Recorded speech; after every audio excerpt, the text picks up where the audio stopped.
15 বছর 7 মাস এক শ্রেণীর লোকেরা খেয়ে খেয়ে লাফায়েছে, আর আরেক শ্রেণীর লোক না খেয়ে লাফায়েছে।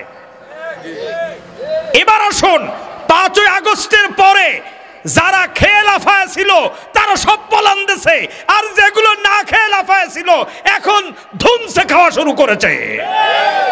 আল্লাহ ফাচ্ছে যে এতদিন খাইতে পারি নাই, পাইছি সুযোগ, এই সুযোগ আর ছাড়া যাবে না। করছে কথা বলেন না কেন? রাগ করবে না কারা? যারা খায় না। তাহলে আগামীকাল সকালে এই পরাণগঞ্জ বাজারে যারাই সমালোচনা করবে বুঝতে হবে বর্তমান নব্য চাঁদাবাজ এটাকেই মার্ক করবেন। মার্ক করার সঠিক পদ্ধতি শিখাই গেলাম। হুজুর ঠিক আছে তো? হ্যাঁ। যে সমালোচনা করবে আজকের তাফসীর নিয়ে বুঝতে হবে ওটাই চাঁদাবাজ। ব্যক্তি যদি আমি হই তাহলে বুঝতে হবে আমিই চাঁদাবাজ। জসিম ভাই হলে জসিম ভাই, কাজী সাহেব হুজুর হলে কাজী সাহেব। যে সমালোচনা করবে, কারণ আমার আলোচনাটা চলতেছে কাদের ওপরে? তাগুত। তবুও তুমি সামনে চলো, রেখো না মনের ভয় ডর। আল্লাহ আমার রব, এই রবি আমার সব। সবাই আল্লাহ আমার রব, এই রবি আমার সব। দমে দমে তনু মনে তারি অনুভব। দমে বন্ধুরা চ্যানেলটি সাবস্ক্রাইব করুন। আমি একটা অপর সংস্কৃতি গাজার আড্ডা, জুয়ার আড্ডা। ওমিনান নাসি মান ইশতারি লাহু আল হাদিস লিউদিল্লা আন সাবিলিল্লাহি বিগাইরি ইলম ওয়া ইয়াত্তাখিযাহা হুজওয়া উলাইকা লাহুম আযাবুম মুহিন। এই ধরনের অপর সংস্কৃতি দিয়ে এক শ্রেণীর ফিরাউনের উত্তরসূরিরা সারা বাংলাদেশটাকে মাতাবে। মদ, গাঁজা, নারী, নর্তকী দিয়ে এই জায়গায় কোনো মশলা নাই, যত মশলা সব কোরআনের মাহফিল নিয়ে। সেজন্য আগামীকাল দেখবেন, আজকের একটু লম্বা চওড়া কথা বলি। কিছু মানুষ বলবে এত রাত পর্যন্ত তাফসির মাহফিল হলে অসুস্থ ব্যক্তি আছে, হার্টের রোগী আছে। কিন্তু যুবক ছেলেমেয়েরা বক্স বাজাক, ডেক্স বাজাক, এতে কোনো সমস্যা নেই। কারণ তাফসির মাহফিল যারা শোনে তারা তো মুমিন। তারা কি? তাদের হৃদয়টা নরম, তারা নরম মানুষ। আর ওই জায়গায় যে যদি বলে বাবারে এত জোরে বক্স বাজাচ্ছ, হার্টের রোগী আছে, ঝামেলা হতে পারে, তো সাথে সাথে দেখা গেল ওকে ধরে নিয়ে বক্সের ওই পর্দা ছিঁড়ে ওর ভিতরে ঢুকায় দিয়ে বলবে তুমি মরার কথা বলছো, তোর মধ্যে বসেই মরো। এরম যুবক ছেলেরা আছে না নাই? একটু জোরে বলেন। আছে। এজন্য আমি চেষ্টা করব 10টা সব গরম পানি বা চাটা ভাই এটা এখনই লাগবে। আউযু বিল্লাহি মিনাশ শাইতানির রাজীম।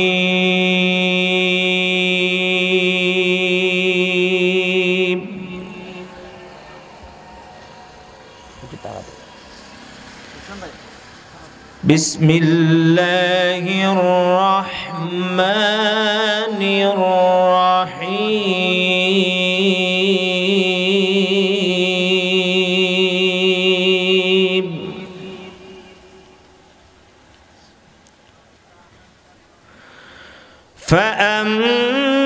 فأما من طغى وآثر الحياة الدنيا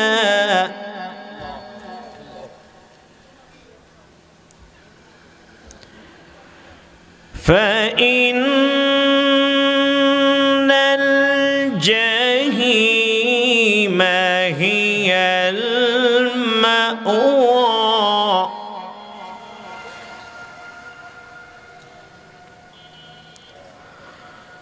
وأما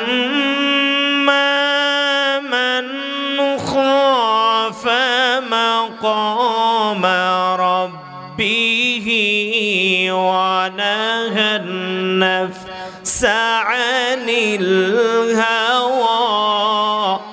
الله أكبر.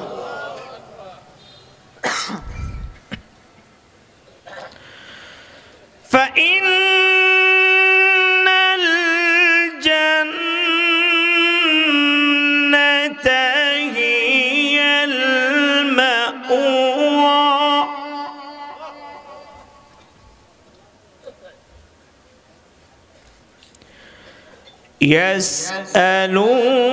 يسألونك عن الساعة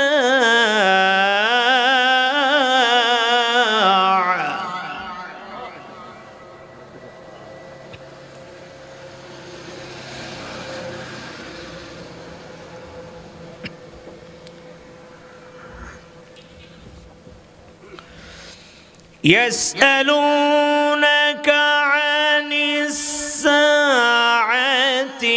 أيان مرساها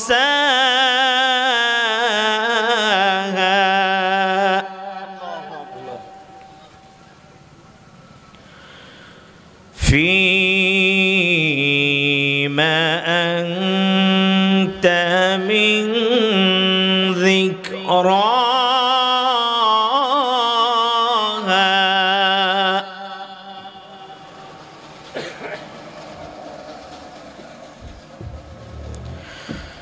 إلى ربك منتهاها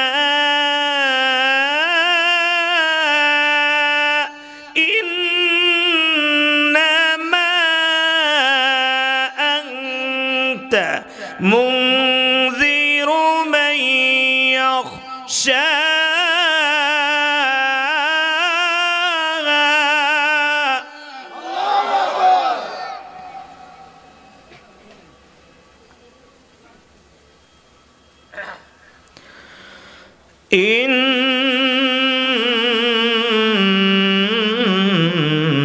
إنما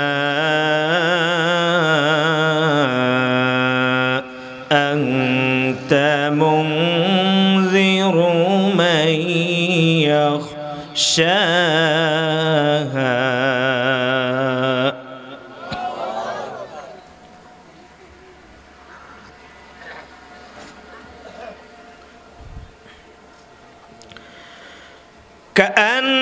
كأنهم يوم يرونها لم يلبثوا إلا عشية أو ضحاها.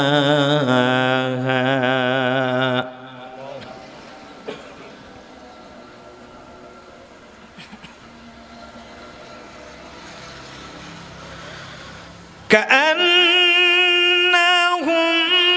يوم يرونها لم يلبثوا إلا عشية أو ضحاها.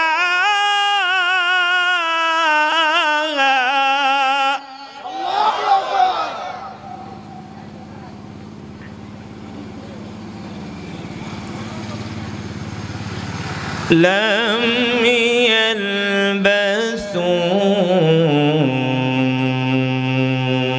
إلا عشية أو ضحاها.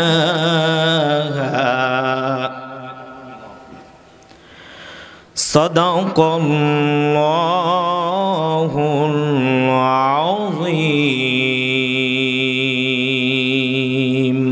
দলভুক্ত যদি কেউ হয়, তাগুতকে মন দিয়ে সমর্থন করে, তাকে জাহান্নামে যেতে হবে।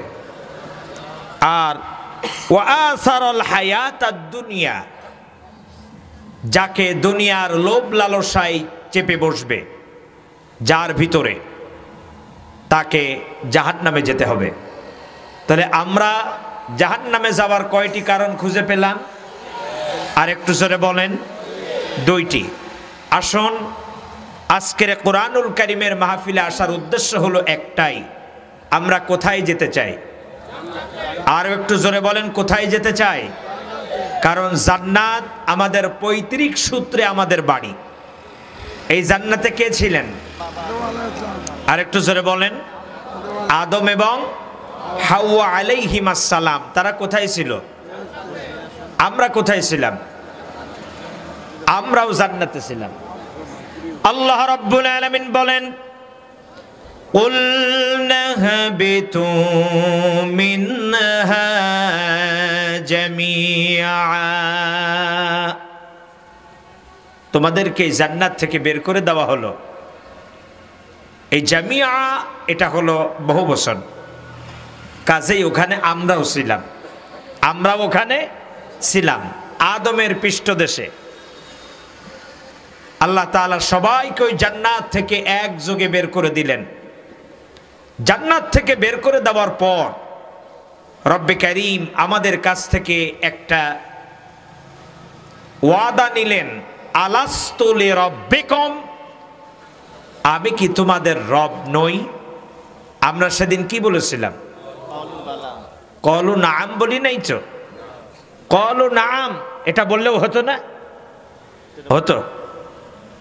কিন্তু আমরা কি বলেছি? কলু বালা, অবশ্যই আপনি আমাদের রব, এতে কোনো সন্দেহ নাই। ওখানে স্বীকারোক্তি দিলাম যে হ্যাঁ আপনি আমাদের রব। এই স্বীকারোক্তির পরে আল্লাহ রাব্বুল আলামিন ডাক দিয়ে বললেন, তোমরা যেহেতু আমাকে রব বলে স্বীকার করেছো, ওয়া আলাল্লাহি কাসদুস সাবিল ওয়া মিনহা জাইর, যেহেতু তোমরা আমাকে রব বলেছো, এই বাড়িতে ফিরে আসার জন্য রাস্তা দেখানোর দায়িত্ব কার? এত আস্তে বললে হবে না, আরো জোরে বলেন। রাস্তা দেখানোর দায়িত্ব কার? আল্লাহ বলছেন রাস্তাটা আমি দেখায়া দিব, চলে যাও, দুনিয়াতে চলে যাও। যাওয়ার পরে এই বাড়িতে যেন তোমরা আবার ফিরে আসতে পারো, এর জন্য বান্দা শুনে রেখে দাও, আমি তোমাকে রাস্তা দেখিয়ে দিলাম। ফাইম্মা ইয়াতিয়ান্নাকুম মিন্নী হুদান ফামান তাবিআ হুদায়া ফালা খাউফুন আলাইহিম ওয়ালা হুম ইয়াহজানুন। দুনিয়াতে চলে যাও, ওখানে যাওয়ার পরে আমার পক্ষ থেকে হেদায়েত যাবে। কার পক্ষ থেকে? আরো জোরে বলেন। আমার পক্ষ থেকে তোমাদের কাছে হেদায়েত যাবে। তখন তোমরা যদি এই হেদায়েতের পথ অনুসরণ করো, তাহলে শুনে রেখে দাও, তোমরা আবার ফিরে আসতে পারবে কোন জায়গায়? এত আস্তে বললে হবে না, আরো জোরে বলেন। কোথায়? আবার তোমরা এই জান্নাতের বাড়িতেই ফিরে আসতে পারবে, কারণ এই বাড়ি তোমাদের। এই বাড়ি কাদের? এখন বলুন তো, এই জান্নাতের বাড়িটাকে সংরক্ষণ করে রেখে দিয়েছেন কে? দুনিয়াতে দেখবেন আমরা যদি জায়গা জমি ফেলে রেখে দেই, তাহলে আমাদের প্রতিবেশীরা থাকে যারা আস্তে আস্তে নিজের মনে করে দখল করে খায়। আছে না নাই? আপনাদের কাছে শুনতে চাই, ওই জান্নাতের বাড়ি আমরা রেখে চলে আসছি, এই জান্নাতের বাড়ি দখল হয়ে যাওয়ার কোনো, বেদখল হয়ে যাওয়ার কোনো আশঙ্কা আছে নাকি? কারণ এই জান্নাতের বাড়িটা যিনি সংরক্ষণ করছেন তিনি কে? আল্লাহ। আল্লাহ বলছেন তোমরা দুনিয়াতে চলে যাও, যাওয়ার পরে আমি তোমাদের কাছে কি পাঠাবো? হেদায়েতের কিতাব তোমাদের কাছে চলে যাবে। তিলকা আয়াতুল কিতাবিল মুবিন,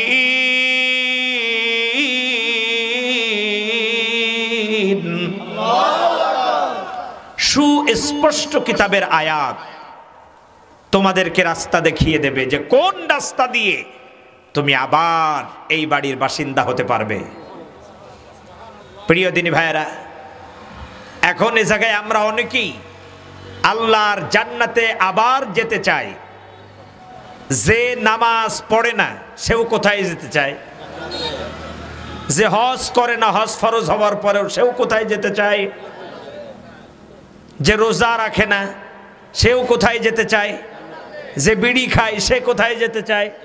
যে মদ খায়, গাঁজা খায়, এমনকি দেখেন এই যে বক্সের আওয়াজ আমার কানে আসতেছে, আপনাদের কানে আসতেছে না? আসতেছে। ওদের কাছে জিজ্ঞাসা করেন যে বাবারে তোমরা এগুলো বাজাচ্ছ কোথায় যেতে চাও মৃত্যুর পরে? ওরাও কি বলবে? জান্নাতে যেতে চায়। প্রিয় ভাইয়ের আমার, আল্লাহ রাব্বুল ইজ্জাত ওয়াল জালাল আপনার আমার জন্য যে দিক নির্দেশনা দিয়েছেন, এই দিক নির্দেশনার বাইরে গেলে জান্নাতে যাওয়া কি আদৌ সম্ভব? আরো জোরে বলেন। আমাদের সমস্যা কোন জায়গায় জানেন? আমরা আল্লাহর দেওয়া রাস্তা ফলো না করে আইন মানতেছি, রাস্তা মানতেছি তাগুতের। কাদের? তাগুতের। তাগুত কাহাকে বলে এটা একটা বিষয়। আমি ছোট্ট করে একটা উদাহরণ দিলে আপনারা বুঝতে পারবেন। উদাহরণ মানে হলো আরবিতে বলা হয় মিসাল। মিসাল শব্দের অর্থ কি? একটু জোরে আওয়াজ দিয়ে বলতে হবে। মিসাল শব্দের অর্থ কি? উদাহরণ। আপনাদের এই এলাকায় একটা ইউনিয়ন পরিষদ আছে না? ইউনিয়ন পরিষদে একজন কি আছে? চেয়ারম্যান আছে। চেয়ারম্যানের সাথে কারা আছে? মেম্বাররা আছে। এখন মনে করেন ইউনিয়ন চেয়ারম্যান জরুরি ভিত্তিতে একটা সভা ডাক দিয়েছে পরিষদের হল রুমে। তার সচিবকে পাঠায় দিয়েছে, যাও যে সবার কাছ থেকে স্বাক্ষর নিয়ে আসো, দাওয়াত পৌঁছে দাও। এখন প্রথমে যে কয়েকজনকে দাওয়াত দিয়েছে তারা বলছে হ্যাঁ দাওয়াত গ্রহণ করলাম, আমরা সমাবেশে যাব এবং স্বাক্ষরও করলাম। আসবে এবং কি করেছে? স্বাক্ষর করেছে। এটা একটা দল। আর একটা দল হলো তাদের কাছে যে যখন বলছে চেয়ারম্যান সাহেব সেমিনার কক্ষে হল রুমে একটা সমাবেশ ডেকেছে, আপনারা স্বাক্ষর করেন। তারা মনে মনে চিন্তা করছে স্বাক্ষর করলাম কিন্তু যাব না। এ আর একটা দল হলো স্বাক্ষর করলাম কিন্তু যাব না। দল কয়টা হলো? দুইটা। আর একটা দল তাদের কাছে যখন গেল তারা বলল স্বাক্ষরও করব না আর যাবও না। কয়টা দল হলো? তিনটা। আর একটা দলের কাছে গেছে, তারা বলছে স্বাক্ষর তো করবই না, বরং খবরদার চেয়ারম্যান যেন এখানে কোনো অবস্থাতেই সমাবেশ না করে। যদি করতে যাই হাত ভেঙে ঠ্যাঙে ধরাবো, আর ঠ্যাং ভেঙে হাতে ধরাবো। মাথা থাকবে না, কল্লা থাকবে না। কোনো অবস্থাতেই চেয়ারম্যানের এই সভা কক্ষে কোনো সভা আমরা হতে দেব। আপনারা বলুন তো কয়টা গ্রুপ হলো? চারটে। এবার এক একটা করে আমরা চরিত্র গঠন করে নিই যে এই চার শ্রেণীর লোক কারা কারা। যারা বলল স্বাক্ষরও করলাম সমাবেশেও যাব, এদের চরিত্র কার? মোমেনের চরিত্র। এটা কাদের চরিত্র? আপনারা কি আওয়াজ শুনতে পাচ্ছেন?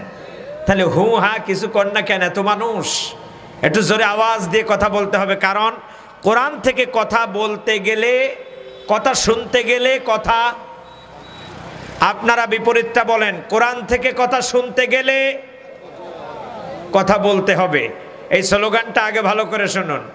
কোরআন থেকে কথা বলতে গেলে, কোরআন থেকে কথা শুনতে গেলে বলতে হবে। তাহলে বলাটা এত আস্তে হচ্ছে কেন? তার মানে আপনারা মনে হয় এই তাফসির মাহফিলে খুশি না। আপনারা কি খুশি? আরো জোরে বলেন। কে কে অখুশি হাত তোলেন। হ্যাঁ, এই হাতগুলো দেখে রাখতে হবে। খুশি আছেন কে কে? শেষে হাত তোলেন। আল্লাহ হাতগুলোকে কবুল করেন, বলুন আমিন। হাত নামান। খুশি যদি থেকে থাকেন তাহলে খুশির আওয়াজ আসতে হয় না জোরে হয়? এর চাইতে আরো জোর আছে এটা আমি জানি, কারণ মিডিয়ার মাধ্যমে আপনাদের স্লোগান 5ই আগস্টের আগেও দেখেছি। আপনাদের কণ্ঠে আরো জোর আছে না নাই? তাহলে একটু জোরে আওয়াজ দিয়ে বলেন, কোরআনের কথা শুনতে গেলে কথা। এই আওয়াজটা শেষ পর্যন্ত থাকবে তো? আরো জোরে বলি ইনশা। কার কার থাকবে না কমে যাবে? হাত তোলেন। এখনো কিছু হাত। আসুন, যেহেতু আলোচনার বিষয় যেহেতু নিয়েছি তাগুত, আলোচনাও হবে জোরে, শ্রোতাদের আওয়াজও চাই ইনশাআল্লাহ। আর একটু জোরে বলি ইনশা আল্লাহ। আর এই যে মাইক আছে না, ইনি সবসময় প্রস্তুত থাকেন যে 2-4টে ইউনিট কাটতে পারে, এজন্য এক্সট্রা ইউনিট ওনার কাছে থাকেন, তাতেও সমস্যা নেই।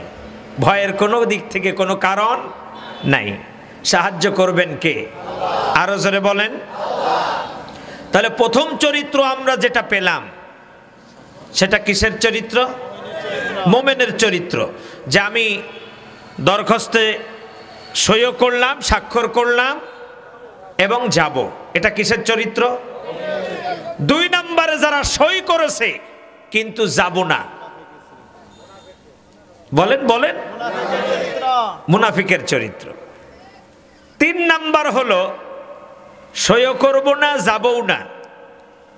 তারা কারা? তারা হলো কাফের। তারা কি? কাফের।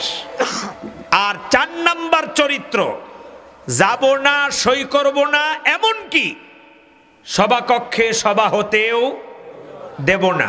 এই চরিত্র কার? এই চরিত্র হলো তাগুতের। এই চরিত্র কার? তাগুতের। কেমনে? কাফেরের চরিত্র যে আমরা আল্লাহকে মানলাম না, আল্লাহকে অস্বীকার করলাম, মুসলমানরা তাদের আইন মানতেছে, মানুক, আমি আমার ধর্ম নিয়ে পড়ে আছি। আর তাগুত এখানেই সীমাবদ্ধ থাকে না। তাগুত চিন্তা করে যে আমি তো মানবই না, আর একজনকেও মানতে দেব, এমন কি তার ওই আদর্শ আইনকে এই জমিনে বাস্তবায়ন করতে গেলে এই বাস্তবায়ন যাতে না হয় এর জন্য যা যা করণীয়, মানুষ হত্যা থেকে শুরু করে সব আমি করতে রাজি, তারপরেও আল্লাহর আইনকে এই জমিনে বাস্তবায়ন হতে দেব না। এটা কার চরিত্র? আরো জোরে বলেন। এই চরিত্র হলো তাগুতের। প্রিয় দিনী ভাইয়ের আমার, আমরা আয়াতে কারিমা তেলাওয়াত করেছি কার? আল্লাহর। কিন্তু কি বিষয়? তাগুত বিষয়। যদি কেউ তাগুতের বন্ধু হয়ে যায়, তিনি যতই নামাজ পড়ুক, রোজা রাখুক, হজ করুক, যাকাত দিক, আর ভালো কাজ করুক, কোনো অবস্থাতেই কাজ হবে না, তাকে জাহান্নামে যেতেই হবে, এতে কোনো সন্দেহ নেই। প্রাথমিকভাবে তাকে জাহান্নামে যেতেই হবে। তবে সে যদি কলেমা পড়ে থাকে, আহলে সুন্নাত ওয়াল জামাআতের একটি আকীদা আছে, একটা সময় আল্লাহ তাকে ক্ষমা করে আবার জান্নাত দিতে পারেন। কিন্তু আল্লাহ রাব্বুল আলামিন যদি না দেন, আর এই আকীদা যদি সঠিক না হয়, তাহলে বিপদ আছে না নাই? সেজন্য কার বন্ধু হওয়া যাবে না? আর একটু জোরে বলেন। তাগুত কাকে বলে? লিত্তাগীনা মাআবা,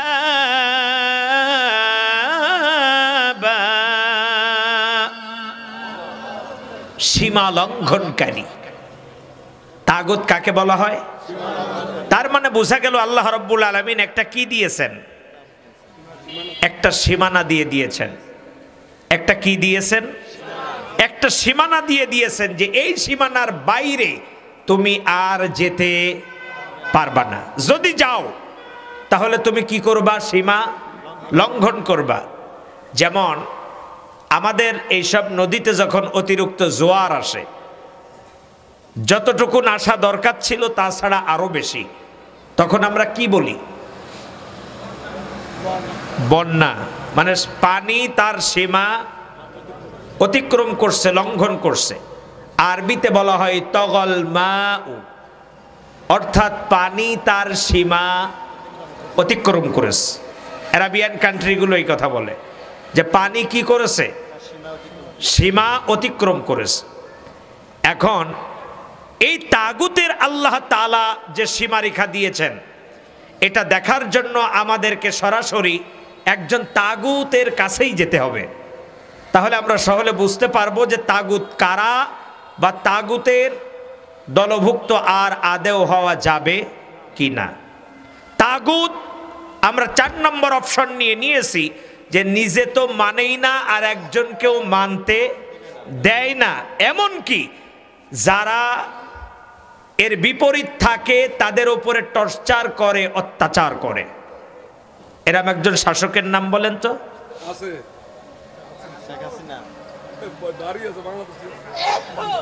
এরকম একজন শাসকের নাম বলেন না। বর্তমান যারা বেঁচে আছে এগুলো বাদ দেন, এটা মরাতার নাম বলেন।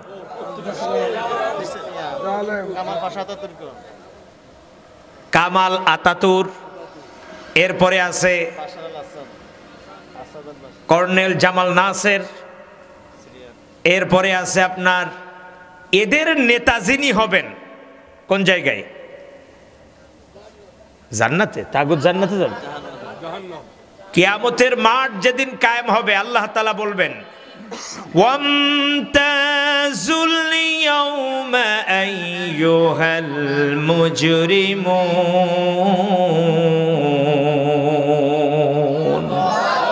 সবাই দলে দলে বিভক্ত হয়ে যাও।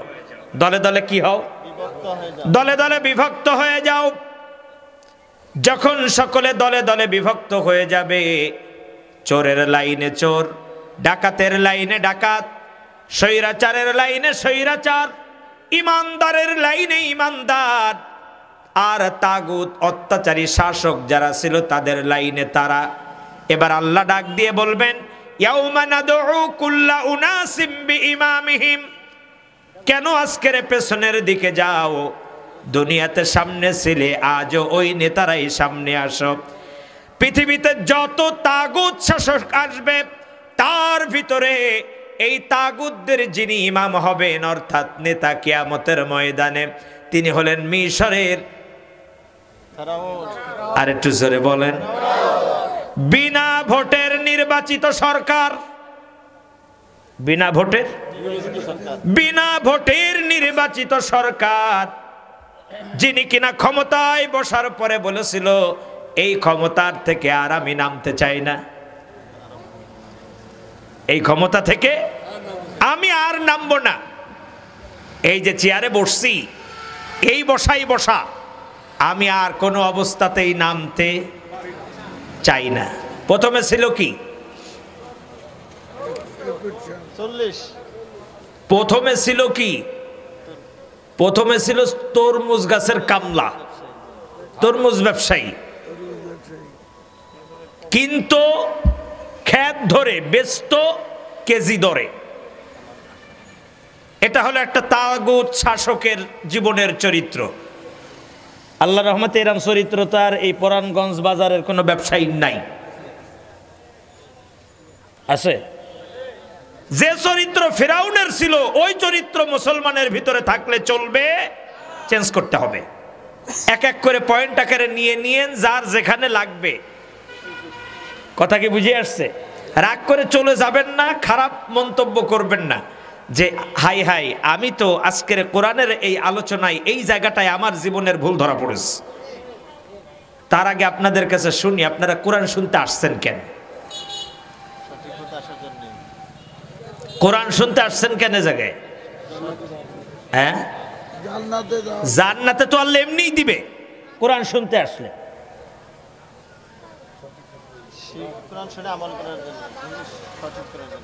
হ্যাঁ, আলহামদুলিল্লাহ, এক ভাই সুন্দর বলে দিয়েছেন যে আমার জীবনের ভুলগুলো পরিবর্তনের জন্য আমি এখানে আসছি। এই কথাটাকে আমরা একটু সহজ ভাষায় নেই, সওয়াব আমার এমনিই হবে। কথা কি বুঝে আসছে? কোরআনের এখানে আমি কোরআন শুনি আর না শুনি, বসে থাকলেই সওয়াব হবে। সুবহানাল্লাহ বলবেন না? বসে থাকলেই কি হবে? সোয়াব হবে।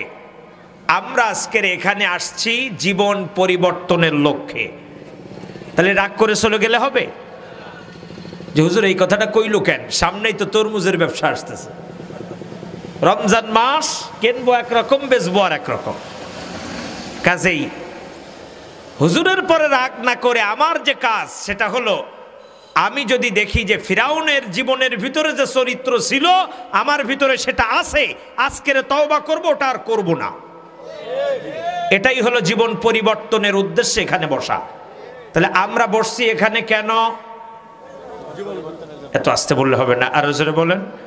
জীবন পরিবর্তনের আশায় ইনশাআল্লাহ।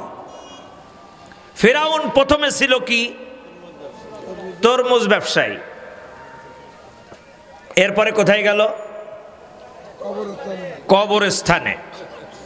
কবরস্থানে দায়িত্ব নেওয়ার পর মহামারী দেখা দিল। হামান ডাক দিয়ে বলল, দোস্তরে, কবরস্থান এই জায়গায় ভালো একটা ব্যবসার সুযোগ আছে। বলে, কবরস্থানে মরা মানুষ নিয়ে আবার কি ব্যবসা? বলে, হ্যাঁ, লাশ নিয়ে সব সিরিয়াল দিয়ে দাঁড়িয়ে আছে, তুমি বলো যে যে অর্থ দেবে তার লাশ আগে দাফন হবে। আমাদের খুলনার দিকে আছে, কবরস্থানে দাফন করতে গেলে কম করে হলেও ৫,০০০ টাকা লাগে। এখানে কত? আরো বেশি। তার মানে মরার পরেও খরচ।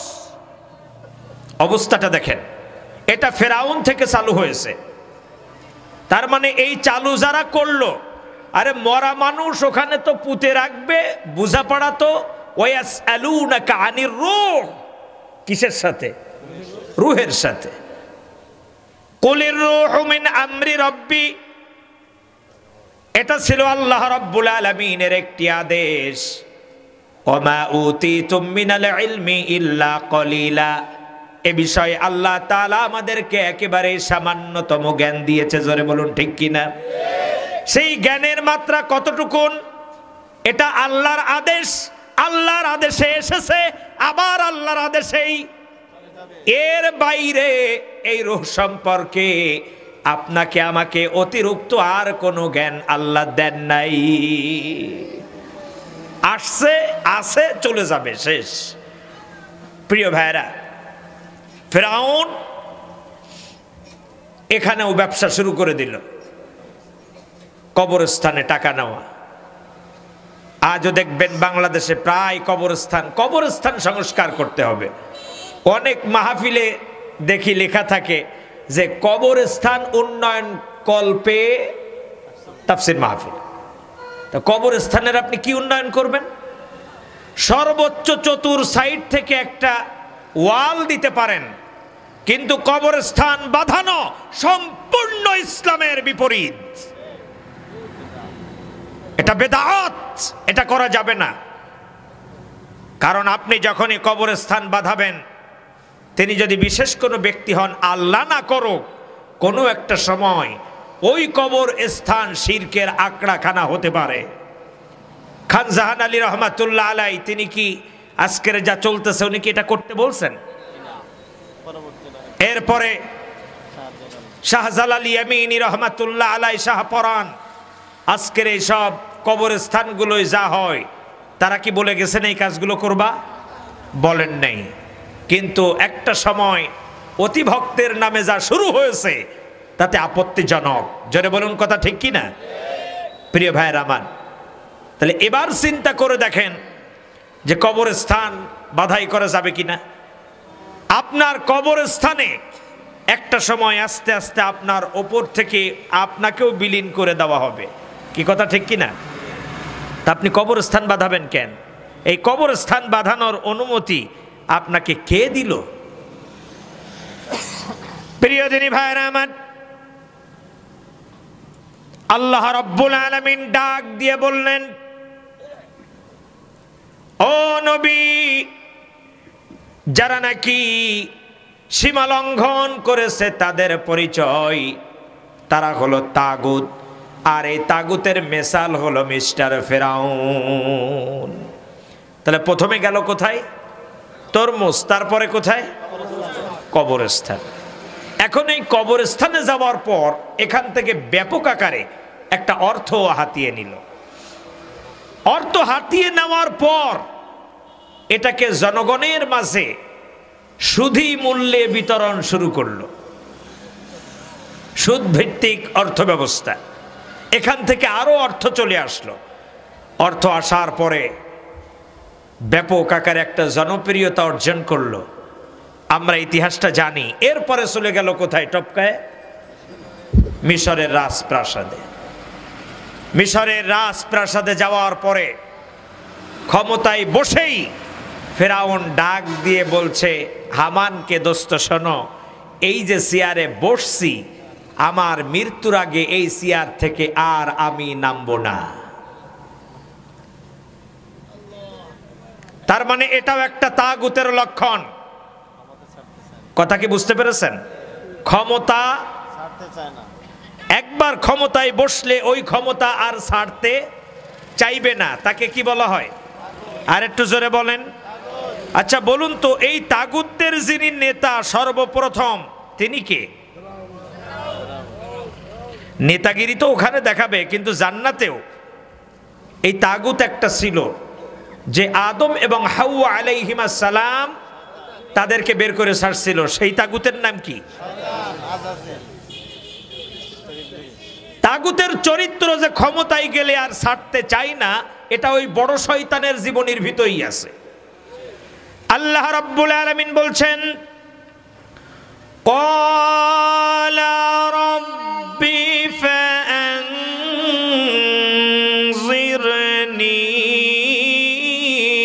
ইলা ইয়াউমি ইউবআসুন।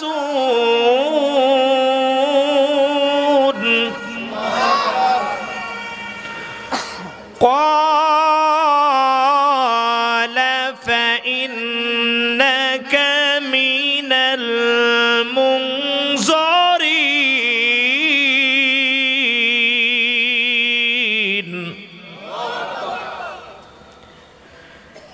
ইলা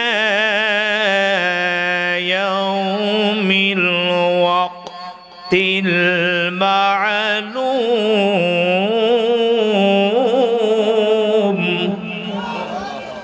শয়তান আল্লাহকে বলল, ক্বালা রব্বি, হে আমার রব। ভালো করে খেয়াল করবেন, ক্বালা মানে সে বলল, রব্বি, হে আমার রব।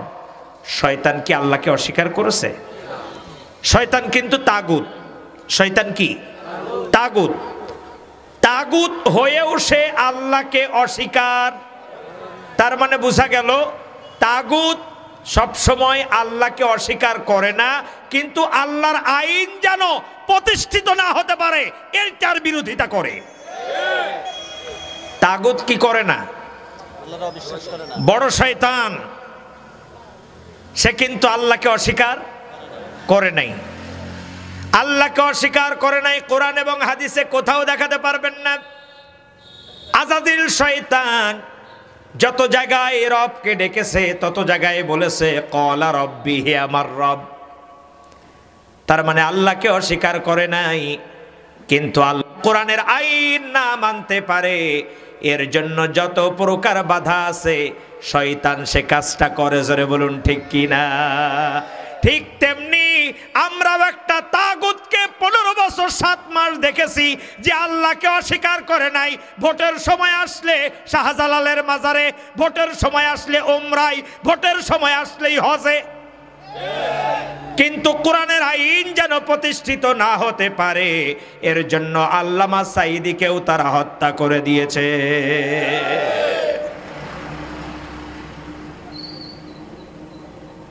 প্রিয় ভাইয়ের আমার, তাহলে আমরা বড় তাগুত থেকে এক এক করে নিচে নামি।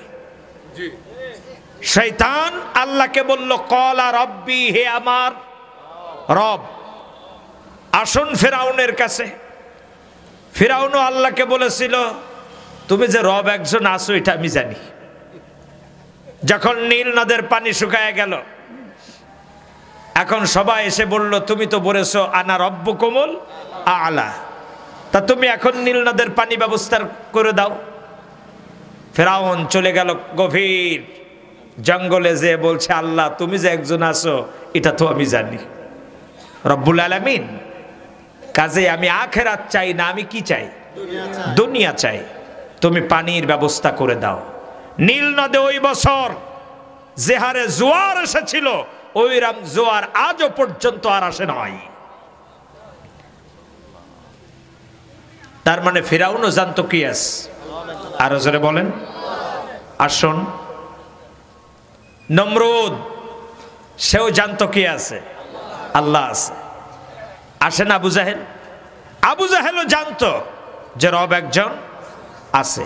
তার বাস্তবতা হলো বদর যুদ্ধের আগে 1000 সৈন্য নিয়ে বাইতুল্লাহর পাশে একটি জায়গার নাম হলো মুলতাজিম। এই মুলতাজিমের উপরে হাত রেখে বলছে, ও কাবার মালিক আল্লাহ, আমি তো যাচ্ছি মুহাম্মদ সাল্লাল্লাহু আলাইহি সাল্লামের বিরুদ্ধে দিতে পাল্লা, যে সঠিক পথে আছে তাকেই তুমি জিতায় দিও। তার মানে কাবার মালিক যে একজন আছে এটা আবু জাহেল জানতো। পেছন থেকে 1000 সৈন্য বলছে আল্লাহুম্মা আমিন। আল্লাহ বলছে, আবু জাহেল তুই শুধু একটু বদরে আই, খেলা ওখানেই জমবে। দোয়া কবুল করলাম, জীবনে তোর দোয়া কবুল করি নাই, এবারটা কবুল করে নিলাম। কে বলতেছেন? আরো জোরে বলেন। প্রিয় দিনী ভাইরা আমার, আসুন সেই বড় শয়তান সেও কিন্তু আল্লাহকে অস্বীকার করলো না। ফাআনজিরনি ইলা ইয়াউমি ইউবাসুন, শয়তান আরজ করলো, হে আমার রব, যদি তাই হয় তাহলে এই মানুষেরা, এই বনি আদম যতদিন পর্যন্ত পুনরায় না উঠবে কবর থেকে, ওই পর্যন্ত তুমি আমাকে অবকাশ দাও, আমাকে হায়াত দাও, ওই পর্যন্ত আমাকে ক্ষমতা দাও, এর আগে তুমি আমাকে ক্ষমতাচ্যুত করতে পারবে না। আল্লাহ রাব্বুল আলামিন বলছেন, ক্বালা ফাইন্নাকা মিনাল মুনজারিন, যা তোর আবেদন মঞ্জুর, তোর আবেদন মঞ্জুর করে নিলাম, যা তোর আবেদন মঞ্জুর। আল্লাহ রাব্বুল আলামিন কি এবার শয়তান ডাক দিয়ে বলছে, আমার আবেদন যখন মঞ্জুর তাহলে আমি সাকসেস। আমি কি? আমি সাকসেস। এবার আল্লাহকে চ্যালেঞ্জ করছে, ক্বালা রাব্বি বিমা أغويتني لأزينن لهم في الأرض ولأغوينهم أجمعين। দেখেন তো কত সুন্দর করে আল্লাহকে ডাক দিয়ে দিয়ে বলছে ক্বালা রব্বি, হে আমার রব। এর আগেও আল্লাহকে ডাক দিয়েছে ফাআনজিরনি ইলা ইয়াউমি ইউবাসুন, এর আগে বলেছে ক্বালা রব্বি, হে আমার রব। আবার এখানে বিমা আগওয়াইতানি লাউযায়্যিনান্না লাহুম ফিল আরদ, আল্লাহকে এত বড় চ্যালেঞ্জ করছেন, এর আগেও বলছেন ক্বালা রব্বি, হে আমার রব। কাকে ডাকতেছেন? আল্লাহকে, হে আমার রব, ও আমার পালনকর্তা, ও আমার সৃষ্টিকর্তা। তার মানে ইবলিস এত সুন্দর করে রবকে ডাকতেছেন, কিন্তু বর্তমান বিশ্বের যারা তাগুত তারা এইভাবে কি ডেকেছে? ডাকে নাই। মানে কি বলেন? আমরা যখন কোরআন থেকে কথা বলেছি, বাধা দেওয়ার পরে বলতো, আমি কি কম করছি নাকি এলাকার জন্য? এই মসজিদের টাইলস আমার কিনে দিয়া। বলে নাই? এই মসজিদে সবাই যা অর্থ দেয় তার চেয়ে আমি বেশি দেই। এই মসজিদের সভাপতি ছিল আমার আব্বা, আমি বর্তমান ক্যাশিয়ার, হিসেব দেই না 5 বছরের, তাতে কি হয়েছে? অবশ্য এই অঞ্চলে এরাম না, এরাম ছিল কি না? আমি কি একেবারে কম নাকি? আমি এই পর্যন্ত হজ করেছি 10 বার, বনের সম্পত্তি বুঝে দেই নাই, তাতে কি হয়েছে? আছে না এরাম হাজী সাহেব? অবশ্য এখানে যারা আছেন এরাম কেউ নেই। প্রিয় ভাইয়েরা আমার, এই ধরনের মানুষগুলো এরামও বলেছে যে হুজুররা কথা বলে এমন ভাবে মনে হয় যেন আমরা মুসলমানই না, অথচ আমি প্রতি মাসে মাসিক চাঁদা দেই। এরাম বলে নাই? আমরা কি আল্লাহকে অস্বীকার করছি নাকি? আমরা তো আল্লাহকে অস্বীকার করি নাই, শয়তানও আল্লাহকে অস্বীকার। আরো জোরে বলেন, শয়তানও আল্লাহকে অস্বীকার। তাহলে এরাও আল্লাহকে অস্বীকার করে নাই, শয়তানও আল্লাহকে অস্বীকার করে নাই। শয়তান আল্লাহর আইনকে এই জমিনে প্রতিষ্ঠিত হতে বাধা দিয়েছে, এরাও ঠিক আল্লাহর আইন এই বাংলার জমিনে যেন প্রতিষ্ঠিত না হয় এটাই বাধা দিয়েছে। শয়তানও তাগুত, এরাও তাগুত। তাহলে আমরা এখান থেকে শিক্ষা নিয়ে সামনের দিকে যাই। সেটা হলো, তাগুত কখনো আল্লাহকে অস্বীকার করে নাই, কিন্তু আল্লাহর আইন প্রতিষ্ঠিত হতে দেয় নাই। এর পরিচয় হলো তাগুত। এবার আসুন তাগুতের আর একটা পয়েন্ট নেই। তাগুত ওই ব্যক্তি নিজে অন্যায় করে অন্যকে অন্যায় করতে বাধ্য করে। কথা কি বুঝে আসছে? নিজে অন্যায় করে অন্যকে অন্যায় করতে বাধ্য করে, চলে যায় আবার সেই বড় তাগুতের কাছে। নাম কি? আর একটু জোরে বলেন। আজাজিল শয়তানের কাছে যান। আজাজিল শয়তান নিজে আল্লাহর বিধানকে অস্বীকার করেছে, আর কিয়ামত পর্যন্ত আল্লাহর বিধানকে অস্বীকার করতে মানুষকে বাধ্য করবে। এবার মানুষ আর জিন, এর ভিতরে শয়তান কয় প্রকার? দুই প্রকার। জিনদের ভিতরেও তাগুত আছে, যারা ইমানদার তাদেরকে ওরা বাধা দেবে। আর মানুষের ভিতরে যারা তাগুত, তারা ইমানদার মানুষদেরকে বাধা দেবে। জোরে বলুন ঠিক কিনা? প্রিয় দিনী ভাইরা আমার, এই পৃথিবীর বুকে যত তাগুতি শক্তি আসবে, কিয়ামতের ময়দানে এই তাগুত শক্তির যারা আনুগত্য করবে, পেছনে চলবে, যারা এদের মৌন সম্মতি দেবে, যারা এদেরকে ভালোবাসবে, টাকা দেবে, পয়সা দেবে, আশ্রয় দেবে, ভালোবাসা স্থাপন করে রাখবে, কিয়ামতের ময়দানে সে যতই নামাজি হোক আর দিনদার হোক আর পরেশগার হোক, তাকে অবশ্যই ফিরাউনের কাতারে দাঁড়িয়ে যেতে হবে। চিৎকার মেরে বলুন নাউজুবিল্লাহ। বাঁচার কোনো রাস্তা নাই। বলতে পারেন তাহলে নামাজ কি হবে, রোজা কি হবে, হজ কি হবে, যাকাত কি হবে, এই সওয়াবগুলো কি? তাহলে এই তাগুতের সাথে মিলে থেকে একটা সময় আমরা জাহান্নামে গেলাম। অনেকের কিন্তু ভালো করে খেয়াল করেন, এবার আর এক শ্রেণীর ভাইদের মনের ভিতরে একটা চিন্তাধারা আসতেছে যে তাগুতি শক্তির সাথে তো আসি, তাহলে জাহান্নামে গেলেও একটা সময় আবার কি হবে, মুক্তি পাবো, কারণ নামাজও পড়েছি, এর সওয়াব তো কিছু না কিছু আছে। এরকম একটা চিন্তাধারা চলে আসছে না? রোজা রেখেছি, হজ করেছি, যাকাত দিয়েছি, তাগুতের সাথে সম্পর্ক রাখছি, ওর জন্য গুনাহ হয়েছে, জাহান্নামে যাব, সওয়াবের জন্য কই আসবো? এখন আপনার আমার নামাজ রোজা টিকলে কি না জান্নাতে আসবো? আসুন, আল্লাহর কোরআন বলছে, আল্লাযীনা কাফারু ওয়া সাদ্দু আন সাবিলিল্লাহি আযাল্লা আ'মালাহুম।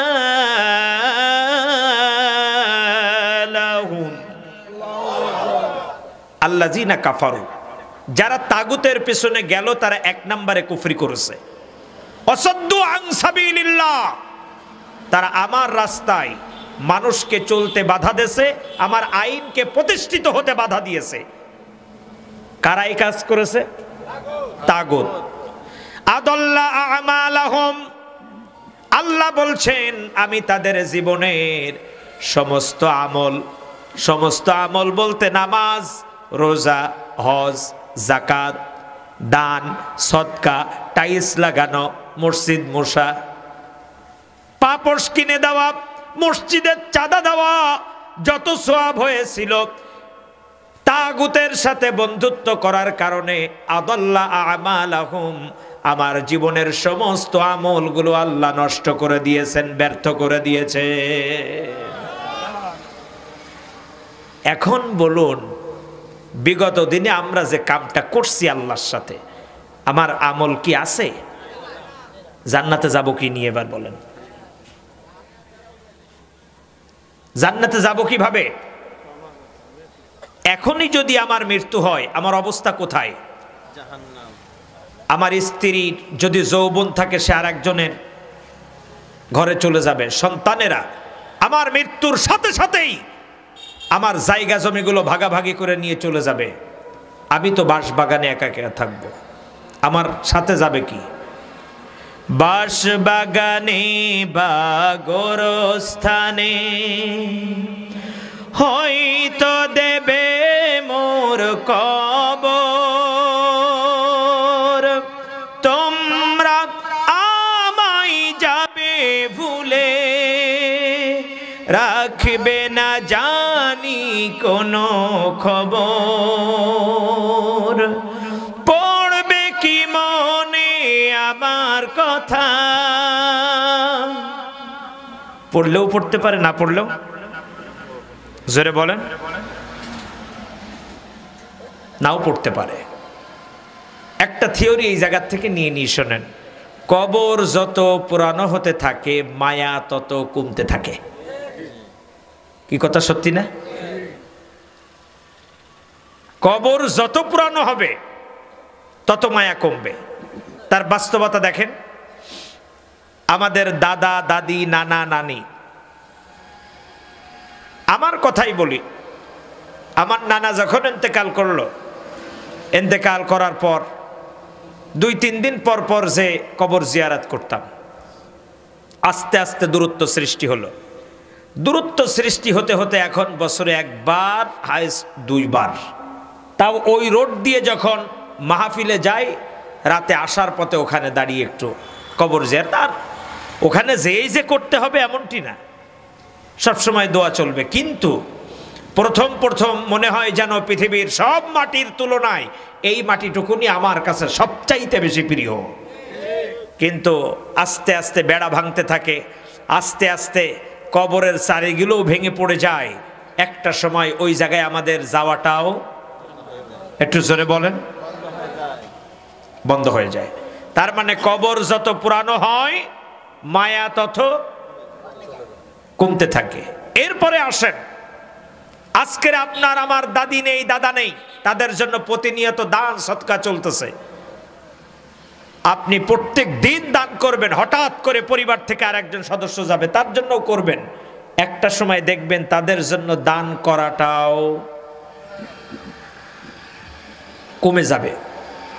আপনি এখন রেগুলার কম বেশি করেন, কিন্তু একটা সময় আসবে যখন আপনি সপ্তাহে হয়তো জুমার দিন কিছু করলেন, মাহফিলে আসলে কিছু করলেন, এর বাইরে আর আপনি করার সুযোগ। তার মানে নিজের আমল, নিজের পাথেও নিজেকে গুছায় নিয়ে যেতে হবে।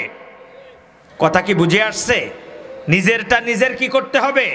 গুছায় নিতে হবে। আপনার জন্য আর একজন কাঁদবে?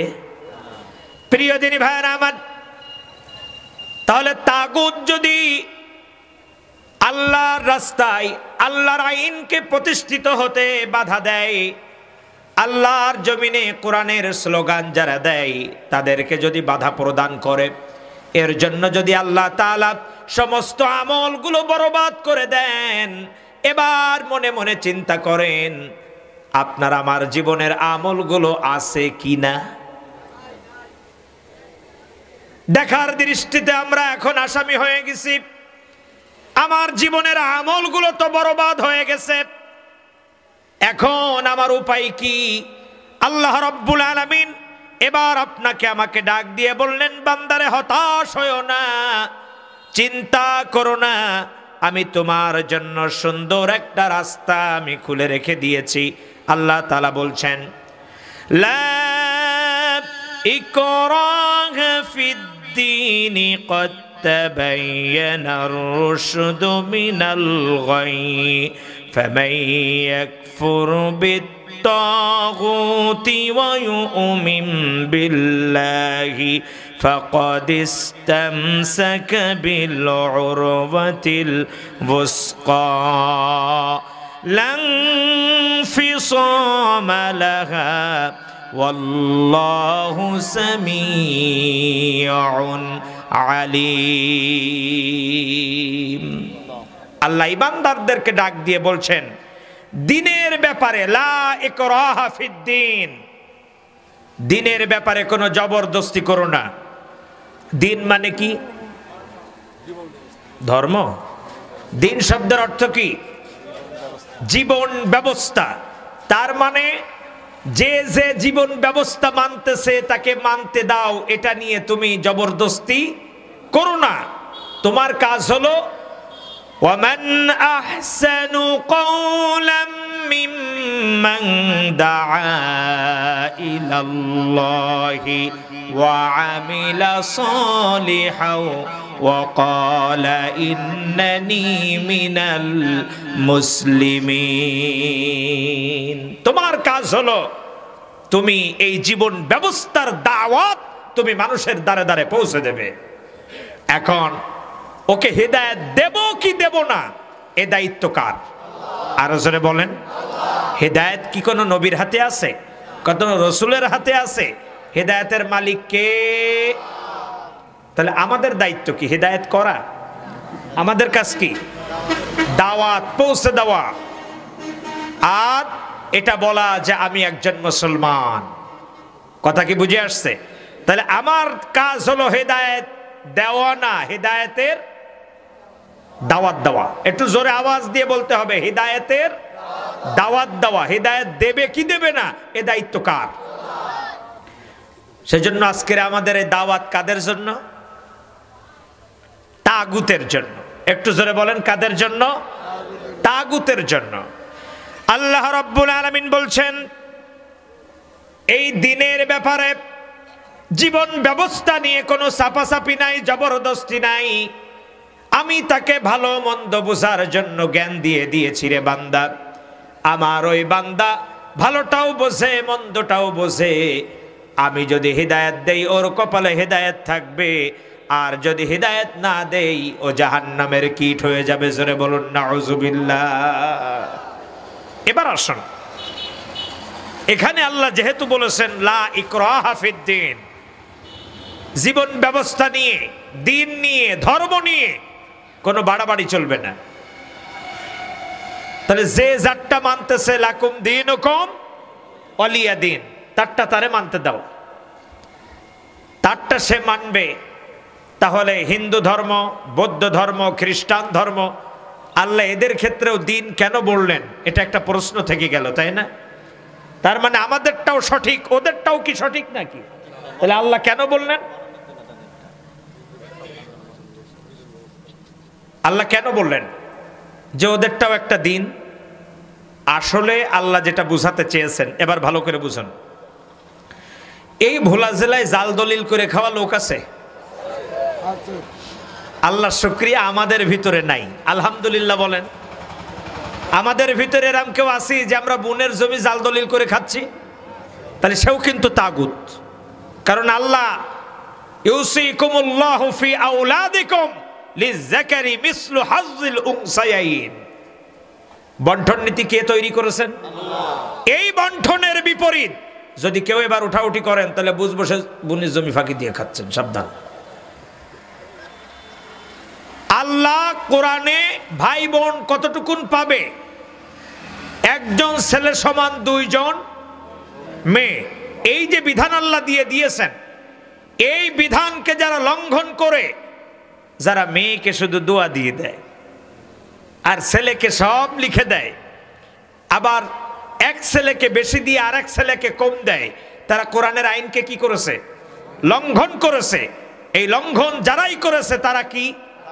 আরো জোরে বলেন, তারাই হলো তাগুত। কারণ আল্লাহ যে সীমারেখা দিয়েছে ওটা অতিক্রম করার ক্ষমতা আসমানের নিচে জমিনের উপরে কারো? যারাই করবে, একটু জোরে আওয়াজ দিয়ে বলেন, যারাই করবে। এবার আসেন, অনেক আল্লাহর বড় বড় ওলি আছে প্রতি বছর একবার হজ করে। তারা কি করে জানেন? দেখা গেল 4-5টা মেয়ে, কোনো ছেলে নেই। তার মানে ভাইপদের অংশ রয়ে গেছে না? এখন মৃত্যুর সাথে সাথেই ভাইপোরা এখানে হানা দিবে, একটা অংশ তারা পাবে।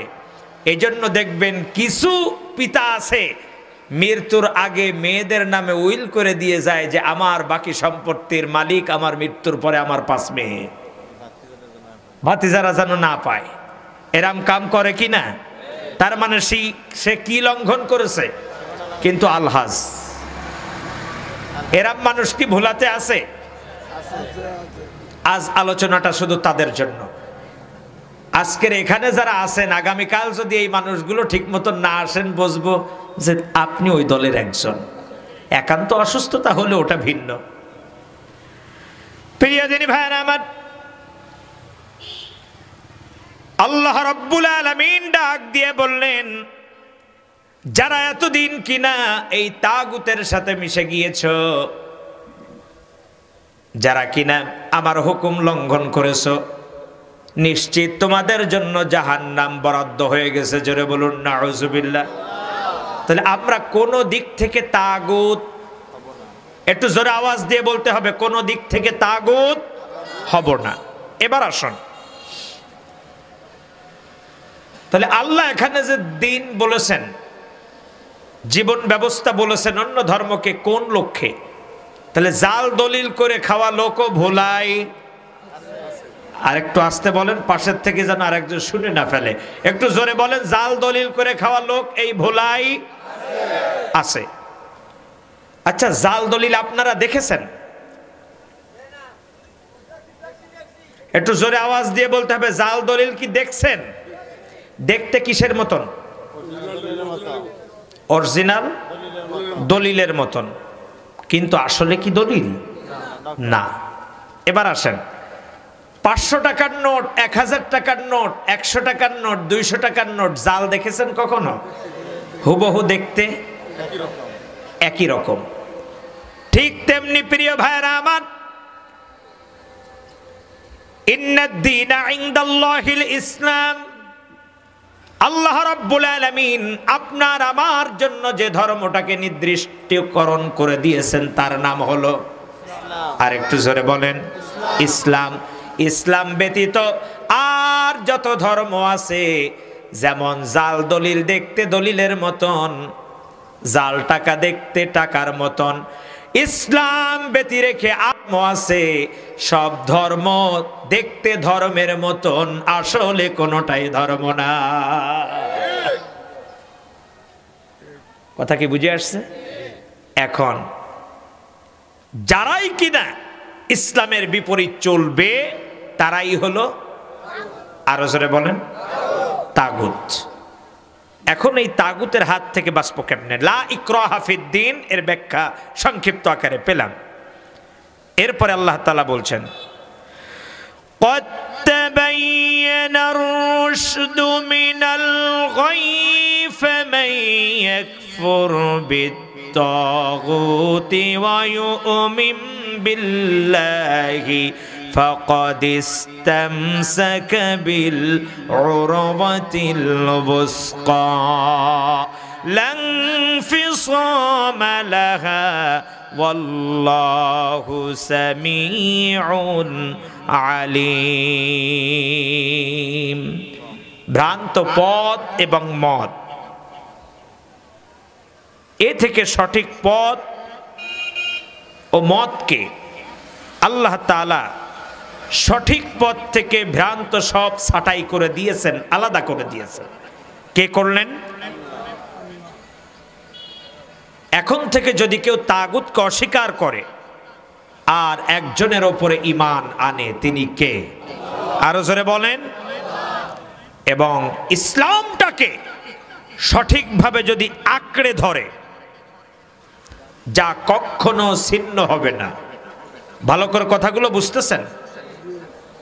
এতদিন তাগুতি শক্তির সাথে আন্দোলন করেছেন, মানব রচিত আইনকে এই জমিনে প্রতিষ্ঠার জন্য চেষ্টা করেছেন, ফ্যাসিবাদের দালালি করেছেন, লেজুর ধরে চলেছেন, তাগুতকে এই জমিনে প্রতিষ্ঠার জন্য চেষ্টা করেছেন। আজকের তাফসীর মাহফিল শোনার পর আপনার জ্ঞান ফিরে গেছে, যেটা আমি ভুল করেছি। আজকের যদি তওবা করেন আর যদি ফিরে আসেন, আল্লাহ বলছে আপনাকে আমাকে আল্লাহ মাফ করে দিবেন। আল্লাহ আমাকে কি করবেন? শুধু মাফ করে শেষ করে দিবেন না আরো কিছু করবেন? আপনি আমি তাগুতের পেছনে চলার কারণে যত গুনাহ হয়েছিল সমস্ত গুনাহগুলোকে আল্লাহ তাআলা সওয়াব দিয়ে পরিবর্তন করে দিবেন। চিৎকার মেরে বলুন আল্লাহু আকবার। সে আল্লাহর নামে একটু জিকির করি, লা ইলাহা ইল্লাল্লাহ। ফেলে দিতে হবে জোরে, লা ইলাহা ইলাহা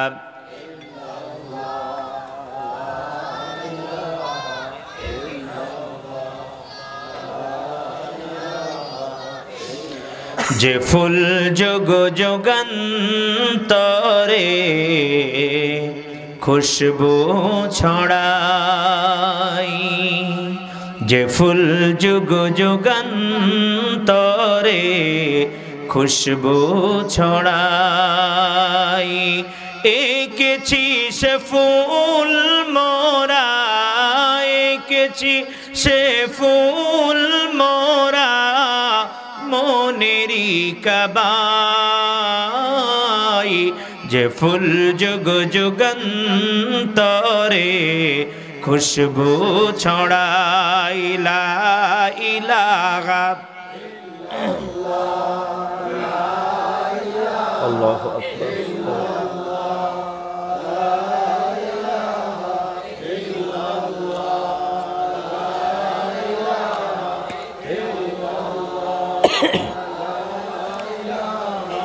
জোরে লা ইলাহা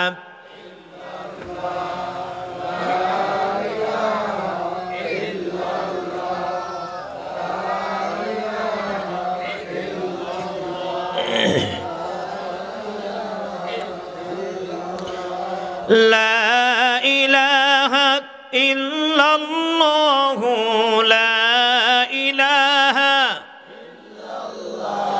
মুহাম্মাদুর রাসূলুল্লাহ সাল্লাল্লাহু। এখন আসুন, আমরা কি আর মৃত্যুর আগ পর্যন্ত আজকের যে তওবা করে ফিরে আসছি, মৃত্যুর আগে আর কি কোনো তাগুতের পিছনে যাব? আরো জোরে বলেন, তাগুতের পিছনে যাব না। স্লোগান, তাদের জন্য কোনো সহযোগিতা করব না। আগে দেখতে হবে যে আমি যে স্লোগান দিচ্ছি এটা কোরআনের পক্ষে আছে কিনা। কথা কি বুঝে আসছে? আমি যে স্লোগানটা দিচ্ছি এই স্লোগানের ভিতরে আল্লাহ এবং আল্লাহর রাসূলের নাম আছে কিনা। আমি যে জায়গাটায় অর্থ ব্যয় করছি এই জায়গায় নামাজের সময় হলে আমাকে বলা হচ্ছে কিনা যে তুমি দ্রুত নামাজ আদায় করে আসো। আমাকে বলা হচ্ছে কিনা তুমি আজকের এই মিছিলে আসছো, এই মিটিংয়ে আসছো, ভালো কথা, 2 রাকাত নফল নামাজ পড়ে আল্লাহর কাছে সাহায্য চেয়ে আসছো কিনা। যদি এই কাজগুলো কোনো দলের ভিতরে থাকে বুঝতে হবে সে সত্যিকারে আল্লাহর কোরআনের পক্ষেই কাজ করছে। আর যারা নিজেদের স্বার্থ হাসিলের জন্য এগুলোর দরকার নাই, আজান কখন হলো দেখার দরকার নাই, কখন নামাজের টাইমগুলো দেখার দরকার নাই, নেতাও সিগারেট খাচ্ছে আর কর্মীও গাঁজা খাচ্ছে, এই ধরনের কোন দল, কোন পার্টি, কোন অফিসের সাথে, কোন দলের সাথে, তাদের স্লোগানের সাথে আমাদের কোনো সম্পর্ক। কারণ আমার দুনিয়ার স্লোগানটা হতে হবে আখিরাতের জন্য। আমার দুনিয়ায় পথ চলাটা হতে হবে কোন জায়গার জন্য? আরো জোরে বলেন। আমি একটা কথা বলে ছেড়ে দিলাম, এই কথাটা আর আমি ফেরত আনতে পারবো না, কিন্তু যে কথাটা বলবো এই কথাটা কোন জায়গার জন্য হতে হবে? আমি কাউকে থাপ্পড় মারবো এটাও হতে হবে কোন জায়গার জন্য? পরকালের জন্য। কাউকে ভালোবাসবো পরকালের জন্য, কাউকে দূরে সরিয়ে দেব এটাও পরকালের জন্য। আমার প্রতিটা কাজ হতে হবে কোন জায়গার জন্য? একটু আরো জোরে বলেন, কোন জায়গার জন্য? আমার একটা কথা, আমার একটা কাজ, আমার একটা মৌন সম্মতি যেন কোনো অবস্থাতেই যেন তাগুতের পক্ষে চলে আরো জোরে বলেন। তাহলে আমরা এতদিন ভুল করেছি, আমরা এতদিন ভুল করি নাই? বলতে পারেন না, ওরাম ভুল আমরা করি নাই। অনেকে করেছি, সরাসরি ভুল না করলেও ভুলের সাথে টাচ করেছি। আমি প্রায় একটা উদাহরণ দিয়ে থাকি। মনে করেন এই জায়গায় একটা কোট কাটা হলো, এই স্টেজ একটা কোট।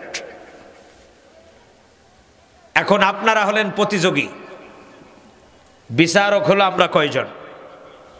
এমন সময় দূর থেকে সেখান থেকে লাফ দিতে হবে, এটাকে কি জাম্প বলে? জোরে বলেন। High jump. এখন 10 ফিট লাফ দিবেন। 10 ফিট লাফ দিতে গেলে দৌড়ে আসতে হবে কত ফিট?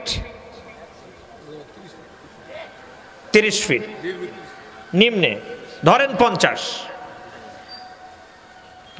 হাত দূর থেকে কোটের সামনে দেখবেন একটা লম্বা কি দেওয়া আছে, সাদা দাগ। তার মানে এই দাগে কি করা যাবে না? একটু জোরে বলেন। টাচ করা যাবে না। টাচ করলেই তুমি কি হয়ে যাবে? ডিসকলি হয়ে যাবে, তুমি বাদ। এখন আপনি মনে করেন দৌড় দিয়ে এসে ওই দাগে হালকা একটু টাচ করে 10 ফিট লাফ দিয়েছেন, আর একজন এসে লাফ দিয়েছে 9 ফিট হালকা টাচ করে, আর একজন এসে লাফ দিয়েছে 6 ফিট বা 7 ফিট দাগে টাচ না করে। ফার্স্ট হবে কে?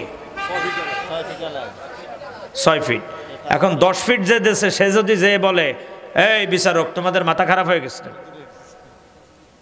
আমি 10 ফিট লাফ দিয়েছি, হালকা একটু টাচ করেছি, শুধু গোড়ালি কোন রকম পশম পরিমাণ টাচ করে চলে গেছে, কাজেই আমার নাম্বার কাটা যাবে না, আমার থেকে 1 ফিটের মার্ক কেটে নাও, তাও 9 ফিট আছে, আমি আজকের ফার্স্ট।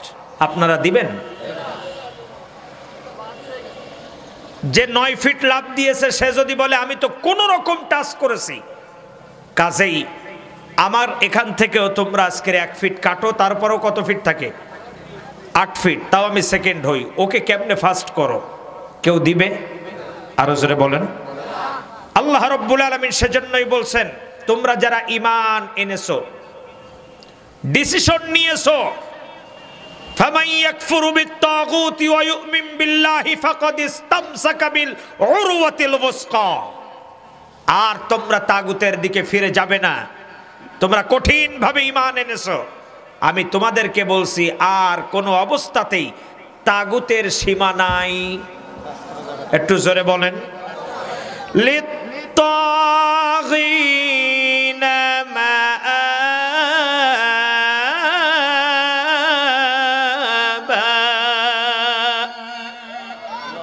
আল্লাহ বলছেন আমি ওই তাগুতের সীমা রেখা দিলাম, যেমন হালকা একটু টাচ করলেই আমি বাদ। কোথা থেকে?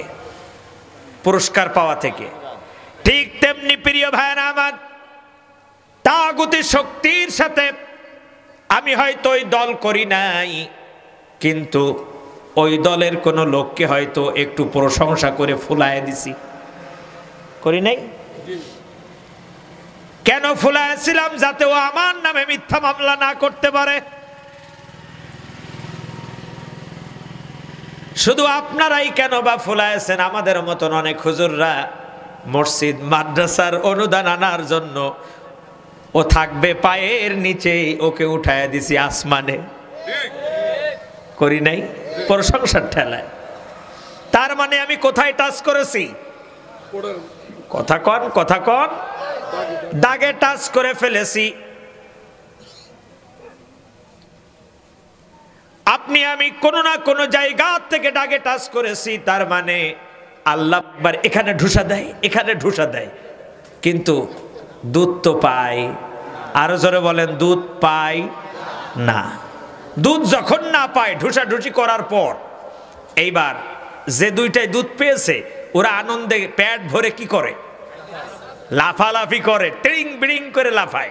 একবার মার ঘাড়ের উপরে যায়, একবার নিচে নামে, একবার টিলার উপরে ওঠে, আবার নামে। কি করবে দিশা পায় না। ওই দুইটা কি করতে থাকে? লাফাইতে থাকে। আর যেটা খায়নি ও চিন্তা করে ওরাও লাফাচ্ছে, আমি আর বসে থাকি কি করব। ও কি করে? তাহলে দুইটা খেয়ে লাফ। এমনি 15 বছর 7 মাস এক শ্রেণীর লোকেরা খেয়ে খেয়ে লাফায়েছে, আর আরেক শ্রেণীর লোক না খেয়ে লাফায়েছে। এবার আসুন 5ই আগস্টের পরে যারা খেয়ে লাফায়েছিল তারা সব পলান দিছে, আর যেগুলো না খেয়ে লাফায়েছিল এখন ধুমসে খাওয়া শুরু করেছে। আল্লাহ পাচ্ছে যে এতদিন খাইতে পারি নাই, পাইছি সুযোগ, এই সুযোগ আর ছাড়া যাবে না। করছে কথা বলেন না কেন? রাগ করবে না কারা? যারা খায় না। তাহলে আগামীকাল সকালে এই পরাণগঞ্জ বাজারে যারাই সমালোচনা করবে বুঝতে হবে বর্তমান নব্য চাঁদাবাজ এটাকেই মার্ক করবেন। মার্ক করার সঠিক পদ্ধতি শিখাই গেলাম। হুজুর ঠিক আছে তো? হ্যাঁ। যে সমালোচনা করবে আজকে তাফসীর নিয়ে বুঝতে হবে ওটাই চাঁদাবাজ। ব্যক্তি যদি আমি হই তাহলে বুঝতে হবে আমিই চাঁদাবাজ। জসিম ভাই হলে জসিম ভাই, কাজী সাহেব হুজুর হলে কাজী সাহেব। যে সমালোচনা করবে, কারণ আমার আলোচনাটা চলতেছে কাদের ওপরে? তাগুত। তবুও তুমি সামনে চলো, রেখো না মনের ভয় ডর। যারা বলুন ঠিক কিনা? কাঙ্ক্ষিত মানজিলে আমাদের যেতে গেলে বিপদ আছে না নাই? আছে। কিন্তু ভয় রাখলে চলবে? মানে আমরা ভয় পাই কাকে?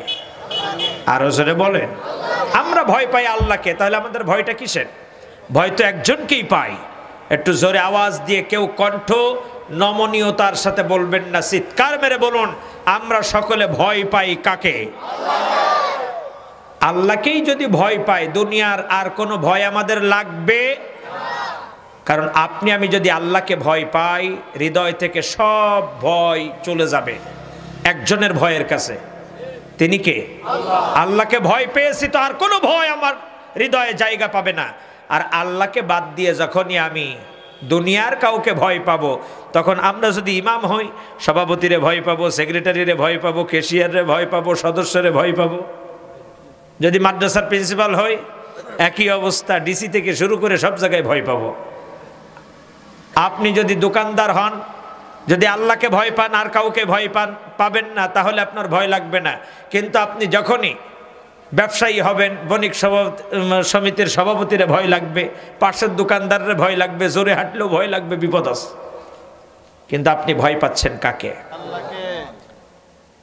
আপনার মনের ভিতরে যদি চিন্তা চেতনা থাকে যে আমি কি করছি, আমার রব আমাকে নিয়ে কি ভাবছে, তাহলে দুনিয়ার কারো আর ভয় আপনার লাগবে না। আর আপনি যদি বারবার চিন্তা করেন যে অমুক ভাই আমাকে নিয়ে কি ভাবলো, অমুক নেতা আমাকে নিয়ে কি চিন্তা করলো, তাহলে আপনার ভাবনা চিন্তা অনেক বেড়ে যাবে। প্রিয় দিনী ভাইয়ের আমার, তাহলে আমরা কেউ তাগুতি শক্তির বন্ধু হব? আরো জোরে বলেন।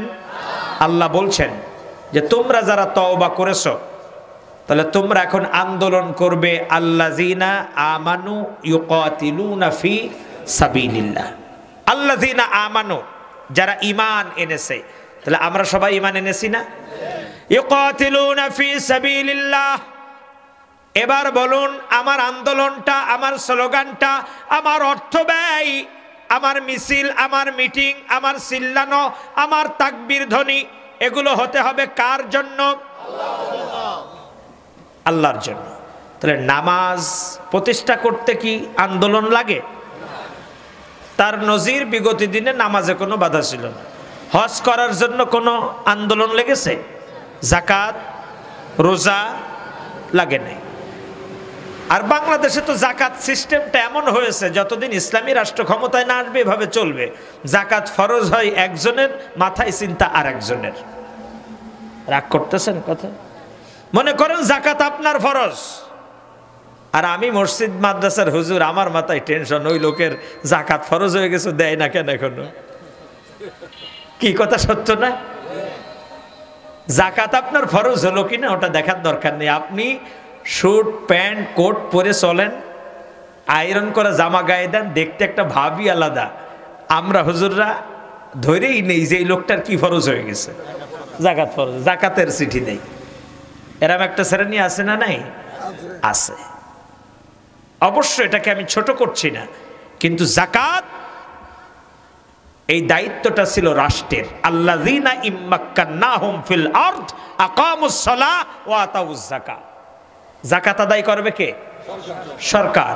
নেতা হবে যারা, নামাজ প্রতিষ্ঠা করবে তারা, এবং যাকাত আদায় করবে তারা।